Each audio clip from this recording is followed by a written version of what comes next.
los abdominales y de los intercostales internos. Ahora, cuando hablamos de los pulmones, como saben, los pulmones tienen un tejido elástico, ¿ya? Entonces, gracias a eso, el aire ingresa y se expanden, ¿ya?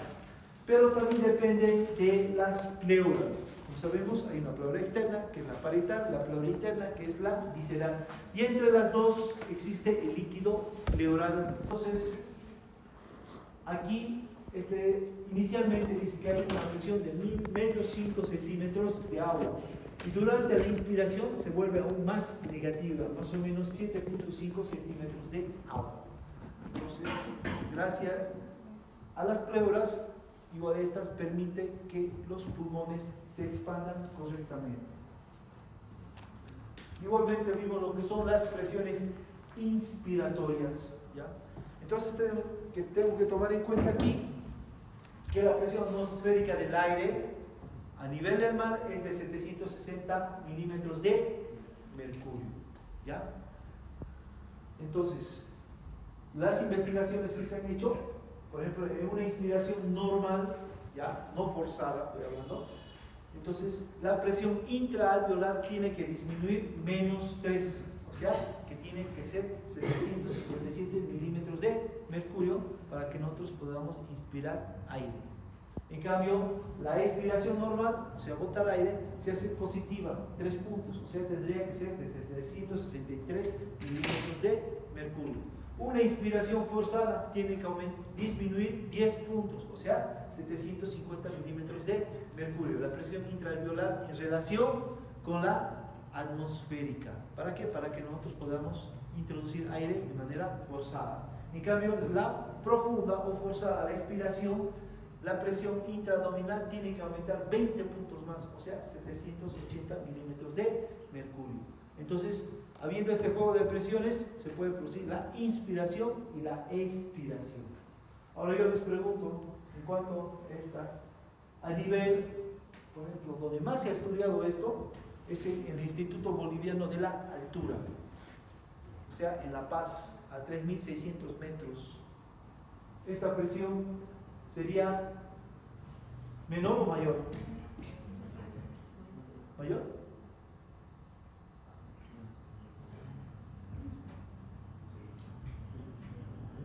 ¿Quién puede googlear? Presión atmosférica a 3.600 metros a nivel del mar. Así no nos equivocamos, porque esto ya está estudiado. Y siempre La Paz hace su Congreso Boliviano de la Altura. Presión atmosférica a 3.600 metros a nivel del mar.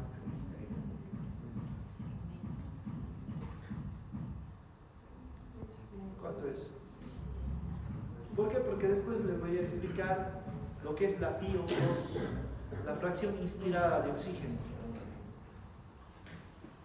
Y quiero que entiendan esto. ¿Perdón? 526 milímetros de mercurio. Entonces es menor. La presión es menor. Que te declaro aquí que la fracción inspirada de oxígeno, ¿qué es la fracción inspirada de oxígeno? Usted siempre va a escuchar hablar de la FiO2. Por ejemplo, llega gente del extranjero, colombianos, porque hay congreso aquí, colombianos, a ellos les interesa mucho, ecuatorianos, mexicanos, cubanos, y ellos siempre nos andan preguntando de cuánto es la presión atmosférica aquí en Tarija, o si están en La Paz, o si están en Santa Cruz. ¿Por qué? Porque ellos viven sobre todo a nivel del mar, ¿ya?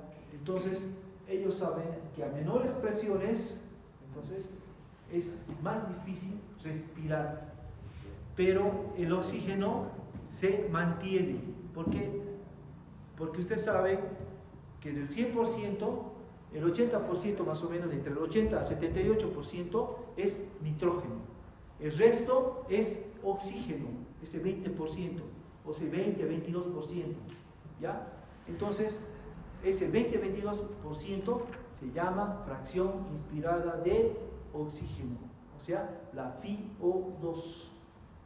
Entonces, estas personas siempre te andan preguntando esto, ¿de cuánto es la presión atmosférica? ¿Por qué? Porque ellos saben que si van a mayor altura, les va a costar respirar más, porque ellos tienen que hacer un síndrome de adaptación a la altura. Entonces, cuando a estas personas les falta oxígeno, o sea, se mide mediante la oximetría de pulso. Entonces, por ejemplo, en La Paz, lo normal es que las personas saturen de 88 para arriba. Eso es normal para ellos. En cambio, en Tarija, generalmente, todos los pacientes que yo veo, saturan de 91 a 92 para arriba. Si satura menos de eso, hay algún proceso respiratorio, ¿ya? En cambio, en La Paz es normal. En cambio, las personas que llegan de otros lugares, entonces a ellos les afecta y la saturación de oxígeno comienza a bajar más. 88, 87, 85. ¿Y qué pasa? ¿Qué pasa cuando no llega oxígeno, Salas? ¿Cuál es el tejido más afectado? El cerebro. ¿Y qué síntomas te podría dar? ¿De qué se quejan las personas que llegan? Mareos, ¿qué más? Ya no digas dolor de cabeza, ¿qué cefalea, malestar general. ¿Y qué hace la gente aquí? Les da mate de coca, les da, ¿qué se llama el otro?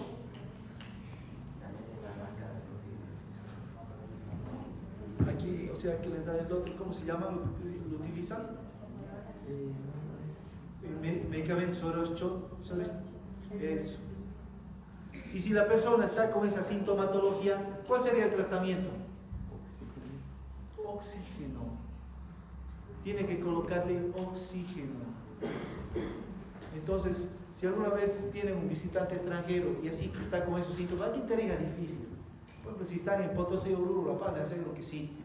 Entonces, si le consultan, ustedes saben ya que el tratamiento es oxígeno.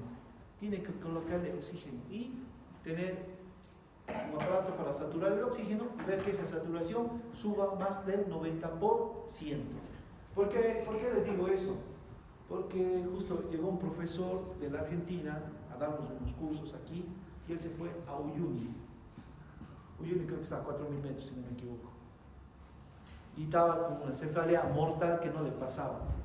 Y ahí la gente le pasaba mate de coca, Soroschopi, creo que es, no sé qué otros medicamentos. No. Él como médico, y aparte que es excelente profesional, sabía que el tratamiento era oxígeno. Y no tenían oxígeno ahí. Van a tener que ir a conseguir ahí el hotel oxígeno para colocar. Entonces ustedes ya saben que el tratamiento es oxígeno. ¿Qué más vimos ayer? Vimos lo que es la expansibilidad pulmonar y la adaptabilidad.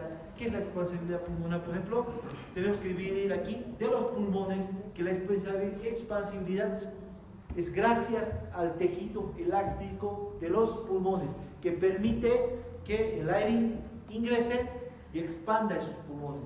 Y de la caja torácica, gracias a sus articulaciones, sus cartílagos y ligamentos, que permite que se expanda la caja torácica. Y adaptabilidad, que hay una adaptación tanto del tejido pulmonar como de la caja torácica de expandirse juntos.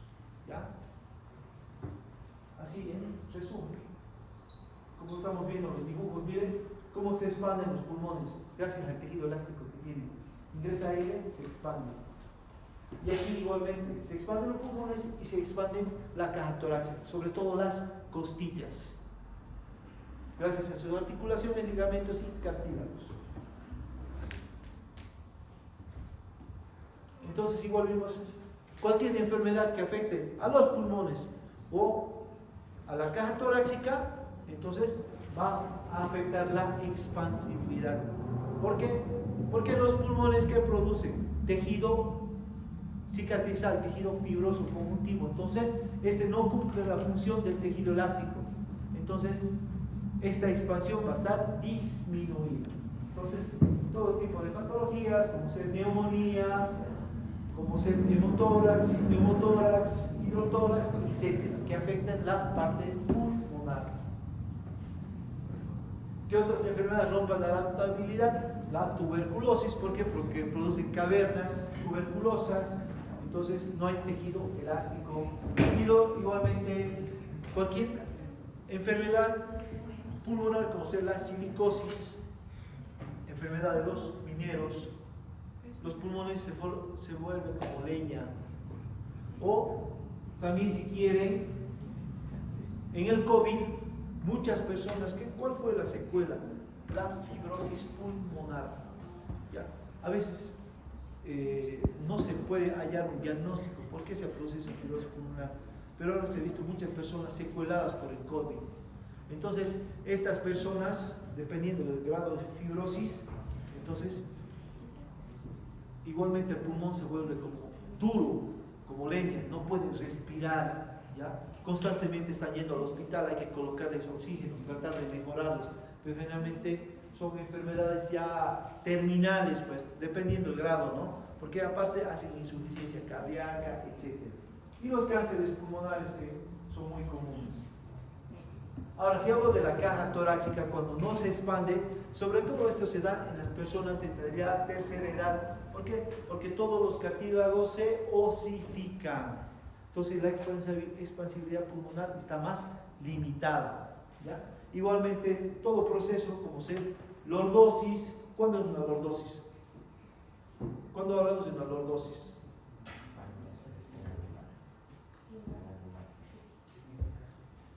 O sea, ¿cómo es una lordosis? Eso, ¿a qué entienden por lordosis? ¿Sería ahí? ¿La curvatura dónde es? ¿Posterior o anterior? Posterior. Curvatura posterior. La sifosis, todo lo contrario. Escoliosis. Las curvaturas están laterales. Entonces, estos procesos también interfieren en la expansibilidad de la caja torácica. Entonces, a ver qué más. Volúmenes. Entonces, vimos todo lo que es volúmenes ayer. Volumen corriente, también llamado volumen tidal, que es igual a 500 ml. ¿Ya? Entonces, es cuando una persona respira normal, inhala y exhala aire. ¿Qué valor tiene? 500 ml. Luego vemos volumen de reserva inspiratorio. Entonces, ¿qué es esto? Cuando una persona hace una inspiración forzada, mete aire. Entonces, ¿cuánto está metiendo aquí? 3000 ml. Y generalmente siempre está a continuación de un volumen corriente. O sea, está respirando normalmente y metes aire. ¿Qué más hay? Volumen de reserva expiratorio. Entonces, este es igualmente una expiración profunda. ¿Ya? Entonces, ¿cuánto de aire estás sacando aquí? 1100 ml. Y por último, vimos lo que es el volumen residual. Entonces, es esto de aquí. Todo esto. Cuyo valor es de 1200 ml. Dice que este volumen es constante, pero el aire se intercambia. Hugo, ¿qué entiendes por eso? Que este volumen es constante. Que la persona puede estar sin respirar, digamos, es un cambio constante entre dióxido de carbono y oxígeno para mantener la homeostasis corporal. Entonces, como dice Hugo, este volumen es el que se utiliza para la hematosis. Entonces, el intercambio gaseoso, por eso es constante. Pero, igual, constante, el volumen es constante, pero el aire se va intercambiando. ¿Por qué? Porque estamos constantemente respirando y introduciendo aire a nuestros pulmones. Entonces, miren este cuadro resumiendo todo, para que no haya dudas. Volumen corriente unidad, aire inspirado o expirado en cada respiración normal. Valor 500 ml. De reserva es inspiratorio, aire extra que puede inspirar sobre el corriente.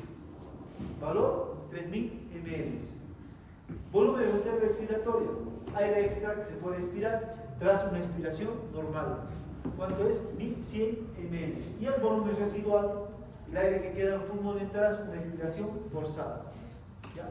Entonces, este volumen es constante, solo se intercambia. Entonces, ¿cuál es su valor? 1200 ml.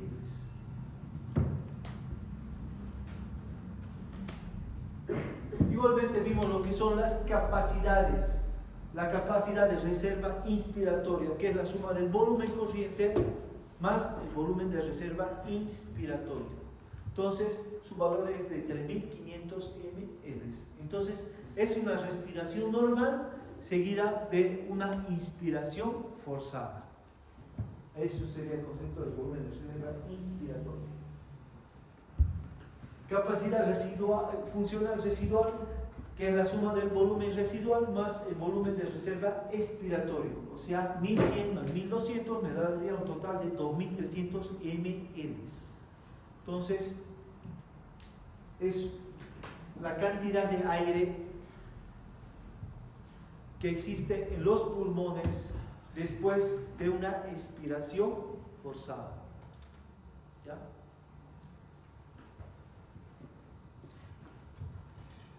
Igual, la capacidad vital, que es la suma del volumen corriente, volumen de reserva inspiratoria y el volumen de reserva expiratoria, que es de 4600 ml. Dice que es la cantidad de aire que nosotros podemos expulsar luego de una inspiración forzada. Entonces, uno inspira y expira, luego expira y es la cantidad total de aire que puedes expulsar de los pulmones. Y por último tenemos la capacidad pulmonar total, que es la suma de todo, que es igual a 5800 ml. Entonces, la cantidad de aire por la cual se puede inflar o expandir totalmente los pulmones.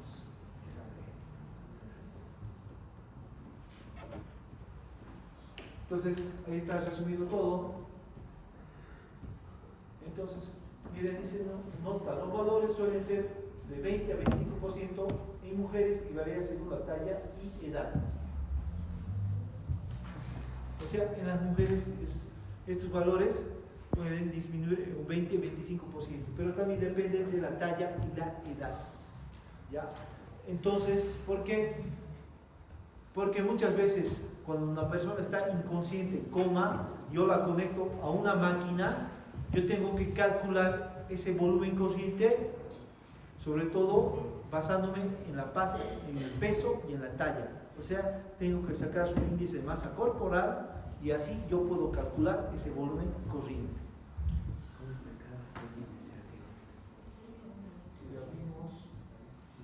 Igualmente vimos el espirómetro de la capacidad vital. Entonces,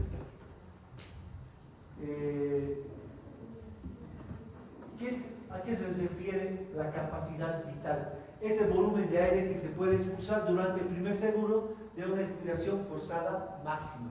O sea, estoy hablando de una capacidad vital forzada. Entonces, como vemos aquí la imagen, más o menos esta sería esto.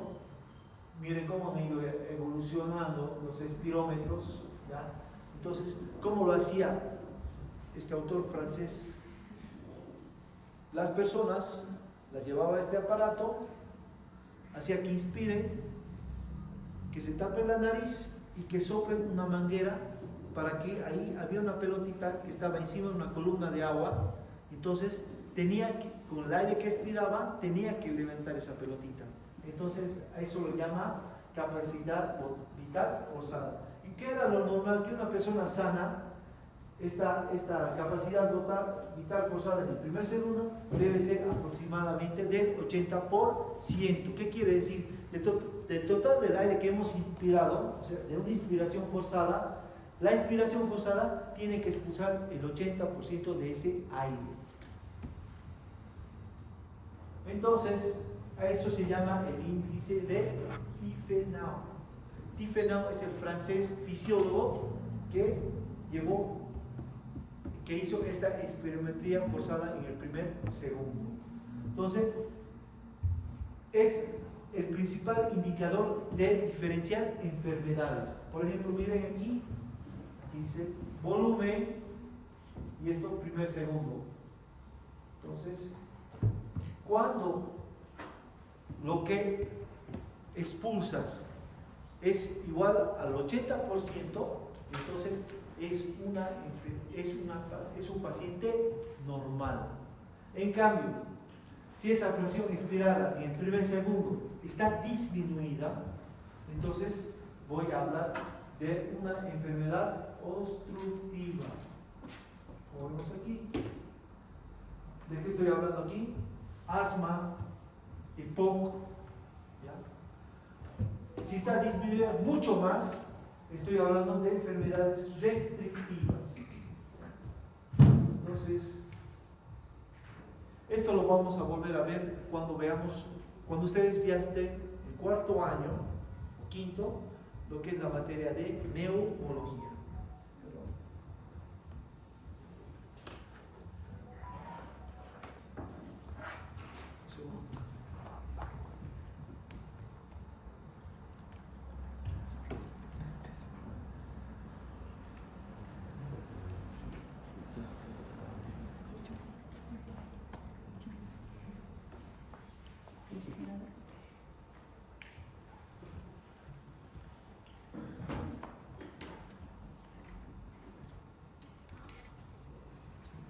También vimos lo que es el volumen respiratorio por minuto. Entonces, ¿cómo se saca este volumen respiratorio por minuto? Es la frecuencia respiratoria por el volumen corriente.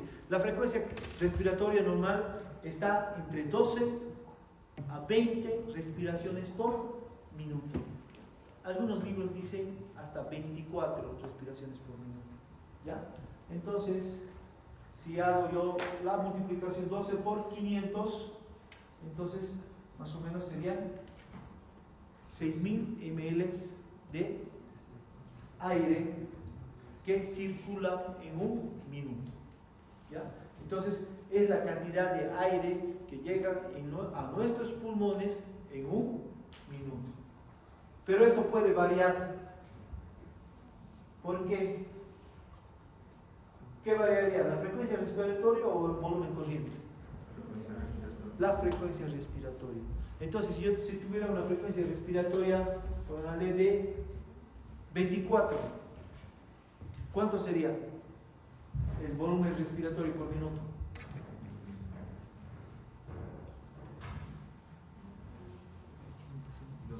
12.000 ml. Que hay algunos libros que lo consideran normal.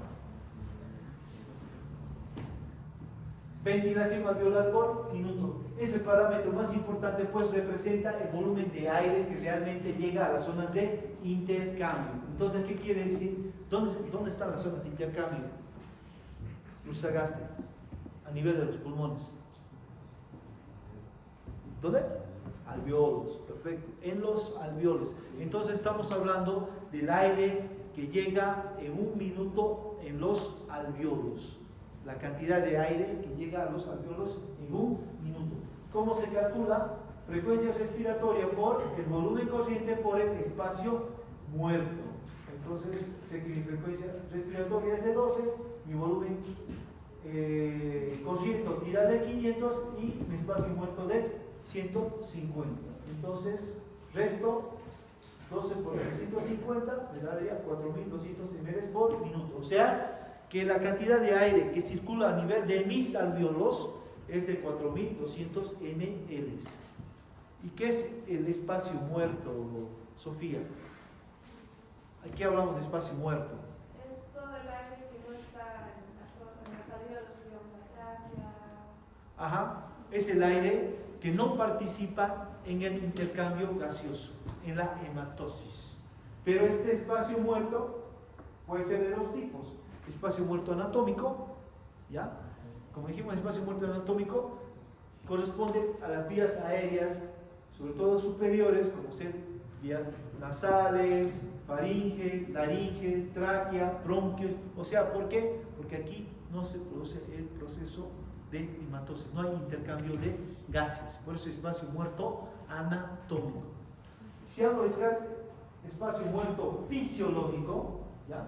Entonces son lugares donde los alvéolos y los capilares entonces no producen el intercambio gaseoso, ¿ya? Entonces, por ejemplo, no todos los capilares pulmonares llevan sangre oxigenada, ¿ya? Entonces aquí no se va a producir el intercambio gaseoso, entonces es un espacio muerto fisiológico, ¿ya? Entonces, ¿por qué? Porque en estado de reposo, ¿ya? Como ustedes están ahorita, no todos sus capilares pulmonares están llevando sangre a los alvéolos. ¿Cuándo aumenta esto? Por ejemplo, en el ejercicio. Entonces, en el ejercicio va a haber mayor demanda de oxígeno, por lo tanto, todos los capilares pulmonares van a estar llevando sangre hacia, ¿para qué? Para oxigenarse, para que haya ese intercambio gaseoso, ¿ya? Igualmente, existen alvéolos, ¿ya?, que no están oxigenados, o sea, no les está llegando aire, ¿ya? Entonces, ¿qué hacen los vasos sanguíneos? Vasoconstricción, y esa sangre lo lleva hacia otros alvéolos que sí están recibiendo oxígeno. Entonces, ahora vamos a hablar de las funciones de las vías respiratorias. La que primero tenemos es la nariz. Como sabemos, son dos fosas nasales, las cuales tienen tres funciones fundamentales, ¿ya? Entonces, uno es filtrar. ¿Cómo filtra el aire que inspiramos, la nariz? Gracias a los cilios. Entonces, estos cilios están filtrando las partículas que dicen que tienen que ser mayor a 60 micras, ¿ya? Entonces, todas las partículas mayores de 60 micras las atrapan, están filtrando. También dice que calientan el aire. Gracias a quién lo calientan. A la irrigación de las mucosas. Entonces, es muy importante calentar el aire que ingresa por dentro. Por eso es importante respirar por la nariz, porque el aire que inspiramos va a ser calentado por la irrigación sanguínea de las mucosas y así no daña los cilios de las vías respiratorias, sobre todo de la tráquea y de los bronquios, ¿ya? Porque, ¿qué pasa si se dañan, Victoria, los cilios de las vías respiratorias, como son tráquea y bronquios, por falta de humidificación del aire? ¿Qué pasaría? ¿Qué pasa con estos cilios?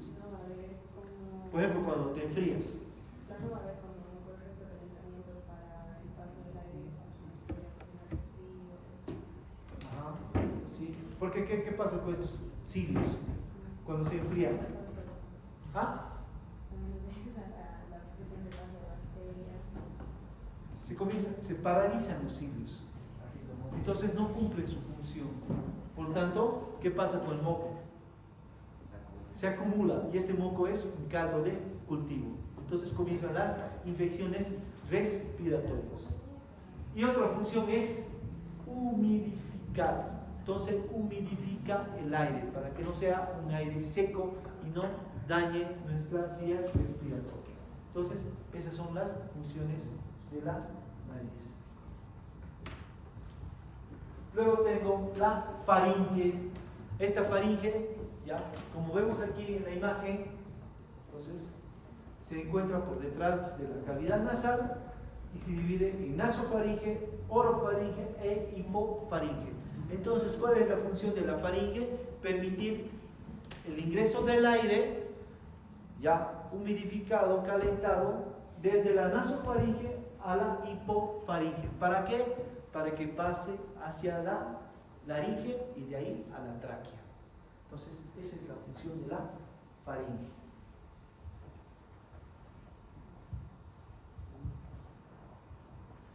La laringe. ¿Ya? Entonces, la laringe, como vemos ahí, está formado por una serie de cartílagos. ¿Qué cartílagos forman la laringe? Bianca.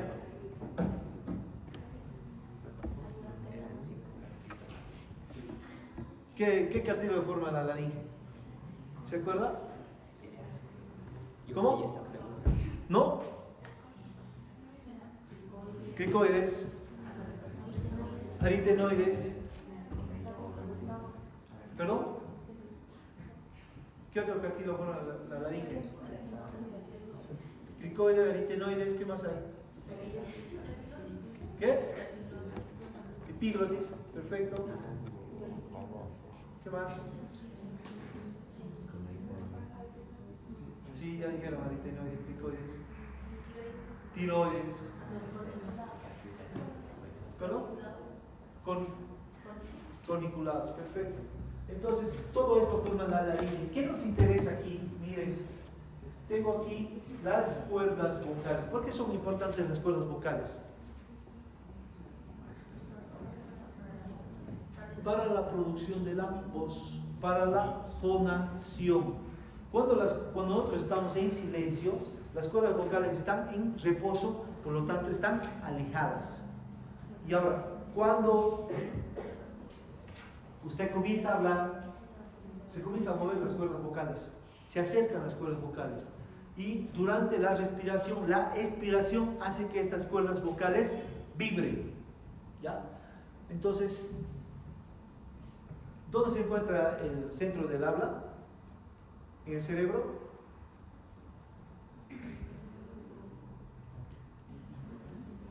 El área de Brockman, no me acuerdo qué área es. La 38. ¿Frontal? No, no es frontal. ¿Ya? ¿Dónde se encuentra? No, para internos. No, occipital la visión. Temporal. Temporal. ¿Ya? ¿Por qué? Porque esta nos permite la vocabilización de las palabras, articular palabras. Y aparte necesitamos, ¿ya?, para poder vocabilizar la participación de los labios, de la lengua, del paladar blando, ¿ya? Todo eso nos permite vocabilizar las palabras. Pero igualmente necesitamos, para que se nos puedan escuchar, que haya una caja de resonancia, se dice. ¿Gracias a quién? A la boca, a la faringe, a la caja torácica. Entonces, esto hace para que nos puedan escuchar. También tengo a la tráquea. ¿Ya? Como saben, la tráquea está formado por anillos cartilaginosos, ¿ya?, los cuales estos no se aplastan, ¿ya?, y permite el ingreso del aire, ¿ya?, desde la laringe hacia los bronquios. ¿Qué características más tiene esta tráquea? Como ustedes saben, histología, que está formado por epitelio cilíndrico simple, con células caliciformes, y aparte tiene cilios. Entonces, estos cilios que son muy importantes. ¿Por qué? Porque llevan... Las células caliciformes producen moco, y el moco atrapa las partículas, ¿ya?, las partículas del aire. Entonces, estos cilios, ¿qué hacen? Hacen un barrido, sería de abajo hacia arriba. ¿Para qué? Para sacar todo ese moco, ¿ya? Entonces es un medio de protección, ¿ya? ¿Qué más? Antes de eso. Luego vemos aquí que esta tráquea, ¿ya?, se va a dividir en dos bronquios, un bronquio derecho y un bronquio izquierdo. ¿Qué bronquio está más horizontalizado? ¿El derecho o el izquierdo? Ahí en la imagen. Está más horizontalizado. Y el derecho está verticalizado, ¿ya? Entonces, Sandra, o Carla mejor, ¿dónde sería más común las neumonías? ¿Al lado derecho o al lado izquierdo? ¿Por qué? Es más común las neumonías del lado derecho. ¿Por qué sería?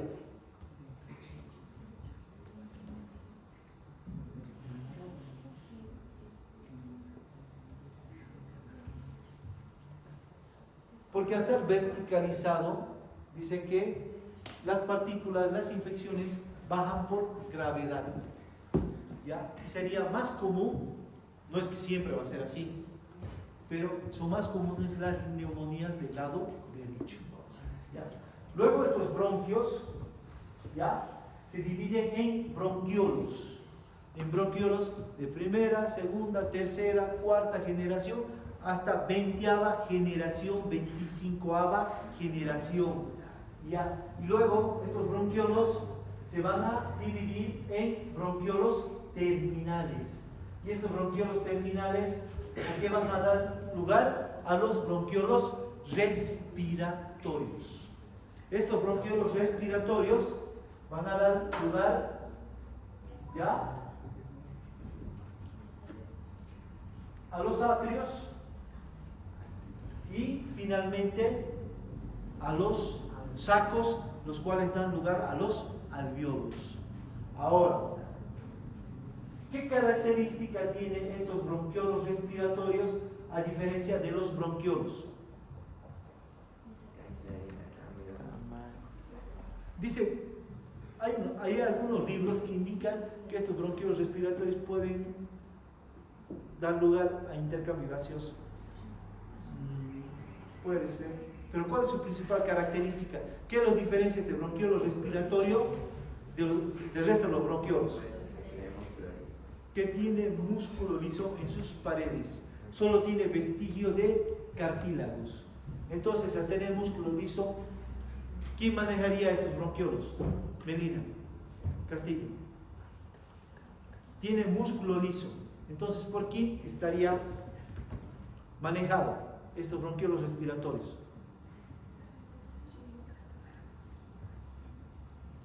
¿Qué dice?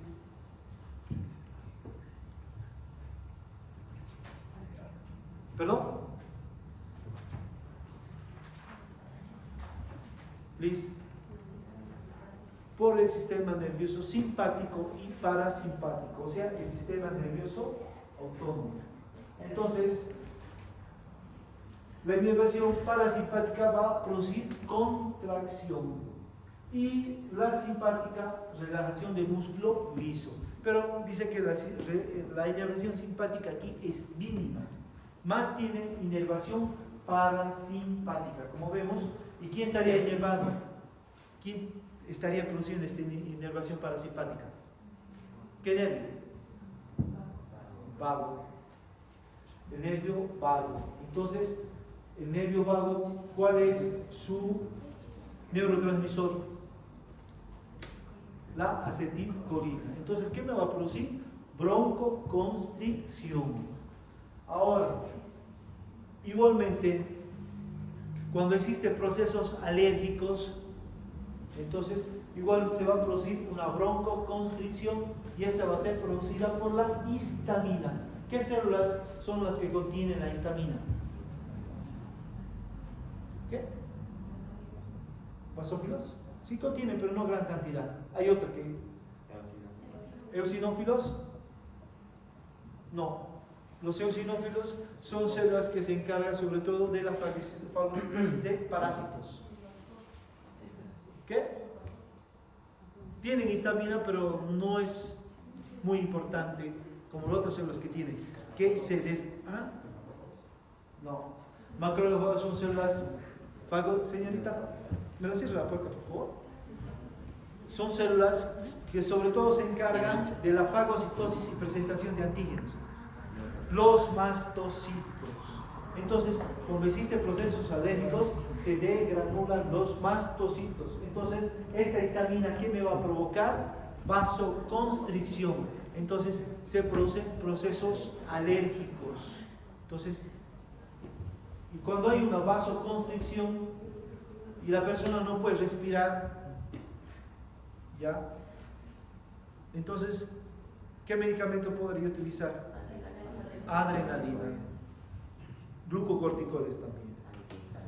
Antihistamínicos. ¿Ya? Entonces, ¿por qué? Porque estos van contra la histamina, los antihistamínicos. Los antiinflamatorios, porque van a disminuir la inflamación del músculo liso. Y la adrenalina es un broncodilatador. Pero sería un broncodilatador en este caso. ¿Ya? Entonces, aquí como vemos, revestimiento de las mucosas, como dijimos, ¿no? Entonces aquí vemos los bronquios hasta la 9ª generación. ¿Qué característica tienen? Que tienen células caliciformes, células ciliadas y qué más, a ver qué nos interesa. Igual hay músculo liso, tiene cartílago. Entonces, en cambio, por ejemplo, vamos a los bronquiolos respiratorios. Células claras, células cuidadas, ciliadas y los alveolos. Entonces, pero aquí lo que le falta al bronquiolo respiratorio es que tienen fibras musculares lisas, ¿ya? En diferencia a los otros bronquios, a la tráquea, gracias a esas fibras musculares lisas que es manejada por el sistema nervioso autónomo, sobre todo el parasimpático, el nervio vago. Entonces, ¿qué me va a producir? Broncoconstricción. En cambio, los alveolos pulmonares se caracterizan por tener neumocitos tipo 1. ¿Cuál es la función de neumocitos tipo 1? ¿Qué? Crear neumocitos tipo Producción de la sustancia surfactante. Igualmente, si en los macroalveolares existen células, los neumocitos tipo 2, que son células de revestimiento. Entonces, también tenemos que ver lo que es el reflejo tusígeno. O sea, cuando se provoca la tos. Entonces, ¿qué nos va a provocar la tos? Procesos irritativos, inflamatorios, donde a nivel de la faringe, a nivel de la glotis, a nivel de la tráquea. El libro también dice a nivel de los alveolos, de los bronquios, ¿qué proceso inflamatorio, irritativo? Entonces va a provocar la tos. Entonces, ¿cuál es el nervio? O sea, aquí tenemos que dividir una cosa: una vía sensitiva, un centro, el centro tusígeno, y la vía eferente. ¿Ya? Entonces, ¿qué nervio va a ser informado de la irritación de las vías respiratorias? ¿Qué nervio va a llevar la información? El vago. Entonces, lleva la información al centro de la tos. ¿Dónde se encuentra el centro de la tos?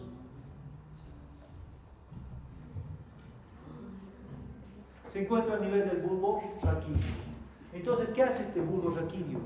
Entonces, mediante el nervio vago, porque el nervio vago es un nervio doble, se dice, mixto, es un nervio mixto, ¿ya? Entonces, ¿qué hace? Actúa sobre el centro inspiratorio. ¿Para qué? Para que la persona inspire aire. Entonces, va a inspirar aire, ¿ya? Entonces, ¿cuánto inspira? Dice entre 2500 a 2800 ml de aire.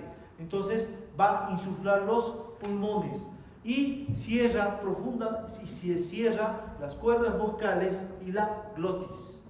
Entonces, luego se produce, dice, que una explosión, dice, ¿ya? Entonces, ¿qué se va a producir? Una expiración forzada. Entonces, se genera un aumento de presión de más o menos 100 milímetros de mercurio, que hace que se abra violentamente la epiglotis y las cuerdas vocales. Entonces, está provocando la tos. Entonces, así es como se produce la tos. ¿Ya? Ahora, ¿por qué se tose más en la noche que en el día? Por ejemplo, las personas que van a la consulta se quejan porque no pueden dormir en la noche. ¿Por qué? Te abrigas y sigues tosiendo. ¿Por qué? ¿Cuál sería la explicación? ¿Ve? O sea que, doctor, no puedo dormir, sobre todo en la noche, no me deja dormir la tos. ¿Por qué?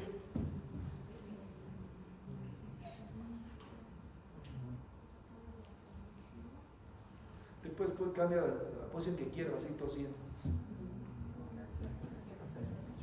¿Cuál es el nervio que informa?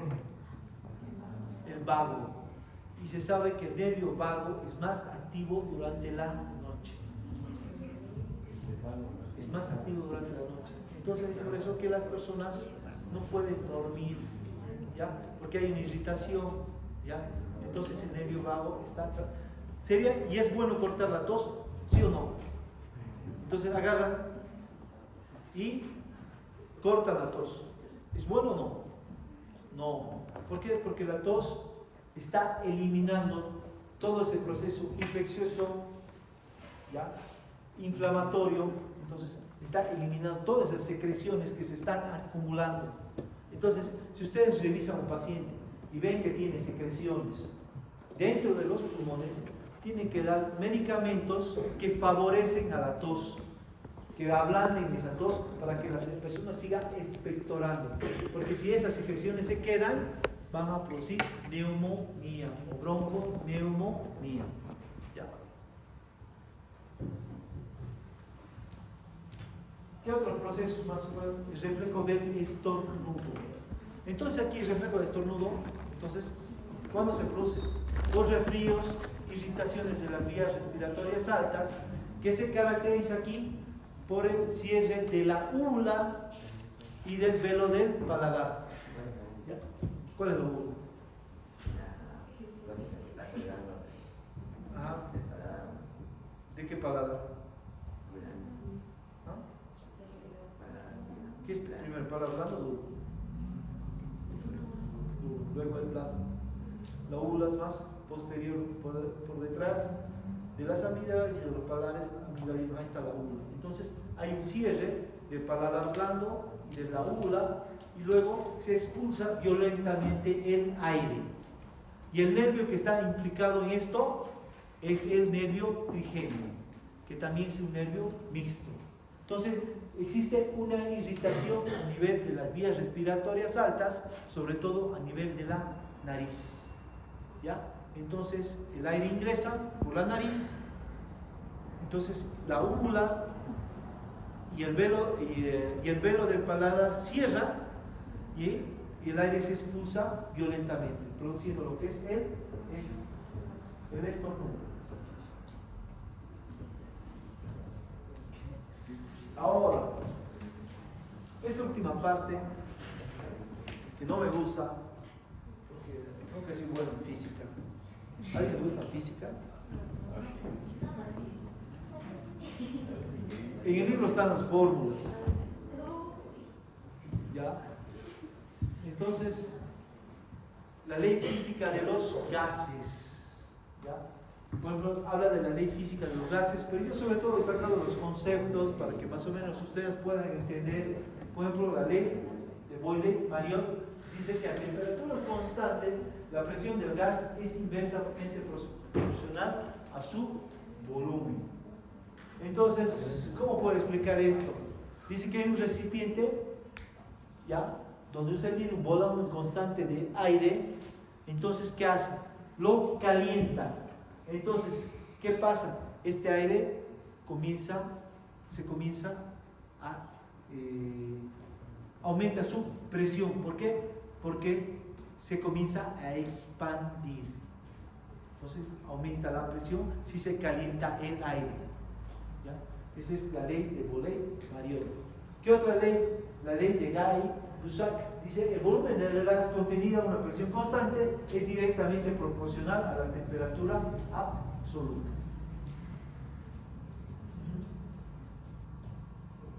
No, aquí me estoy confundiendo. La ley de Boyle-Mariot, entonces, el gas está en un recipiente a temperatura constante. Entonces, si usted ejerce presión sobre ese gas, eso quiere decir, entonces va a disminuir su volumen, pero aumenta la presión. O sea, si comprime ese gas, el volumen disminuye, pero aumenta la presión. Eso quiere decir la ley de Boyle-Mariot. En cambio, la ley de Guy-Lussac, entonces, este volumen que está a una presión constante es directamente proporcional a su temperatura absoluta. O sea, si calienta ese gas, el volumen se expande y aumenta la presión. Eso quiere decir. En cambio, la ley de Dalton, si tuvo una mezcla gaseosa y observamos la presión, dice, dependerá de conocer la presión parcial de cada componente de la mezcla. O sea, que las presiones parciales de cada gas va a dar una presión total. A eso se refiere. Y por último, la ley de Henry. Para un mismo gas y un mismo líquido a temperatura constante, la cantidad de gas que se solubiliza depende de su presión parcial. ¿Ya? Entonces, esta es la ley física de los gases.